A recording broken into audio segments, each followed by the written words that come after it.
বিয়েবাড়িতে বিপুল খাওয়া দাওয়া হয়েছে। পোলাও, রোস্ট, খাসির রেজালা, সবশেষ দই মিষ্টি, পানের খিলি সাজানো আছে। সর্বশেষ আইটেম একটি আস্ত মিষ্টি পান মুখে দিয়ে বিয়েবাড়ির খাওয়ার আয়োজন সুবিধা হয়নি, এই নিয়ে আলোচনা। বিয়েবাড়িতে আস্ত পানের খিলি আমরা অনেকদিন থেকেই খাচ্ছি, কেউ নিষেধ করছে না, কিন্তু এখানেই করছেন আপনি মারাত্মক ভুল। একটি পান হাতে নিয়ে দেখুন, এর আছে 7টা শিরা। আয়ুর্বেদ বলছে মধ্যম শিরা বিষ। যেহেতু বিষের কাছেই থাকে অমৃত, তাই বাকিটা অমৃত। 7টা শিরার কারণে পানের আরেক নাম সপ্তশিরা। মধ্যম শিরার বিষয়টি গ্রাম বাংলায় এখনো মানা হয়। গ্রামের মানুষজন এখনো অতি যত্নে পান থেকে মধ্যম শিরা আলাদা করেন।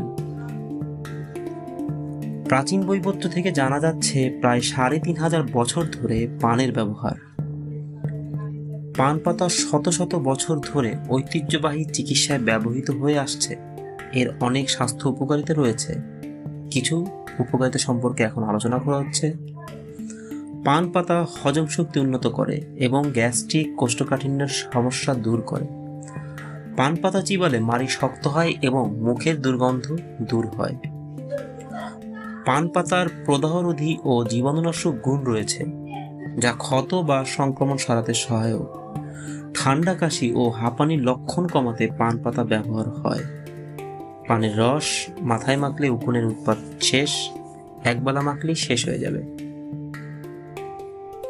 নখের কোণ বড় হয়ে যাওয়া রোগের নাম নখকুনি। পানের রস গরম করে দিনে কয়েকবার নখের কোণে দিলে নখকুনি রোগ সারে, নখের বৃদ্ধিও কমে। পানের সোজা পিঠে ঘি মাখিয়ে ফোড়ায় বসালে ফোড়া পাকে। ফোড়া পাকার পর পানের উল্টো পিঠ ফোড়ায় বসালে পুঁজ বের হয়ে আসে। পানের অ্যান্টিসেপ্ট গুণ আছে বলে ফোড়া বিষাক্ত হতে পারে না। পানের অদ্ভুত সব ব্যবহার আছে, তার মধ্যে একটা শুনুন। নজর লাগা বলে একটা বিষয় প্রচলিত আছে। নবজাতকের উপর যদি নজর লাগে সে চিৎকার করে কাঁদবে, খাওয়া দাওয়া বন্ধ করে দিবে, তখন তার নজর কাটাতে হবে।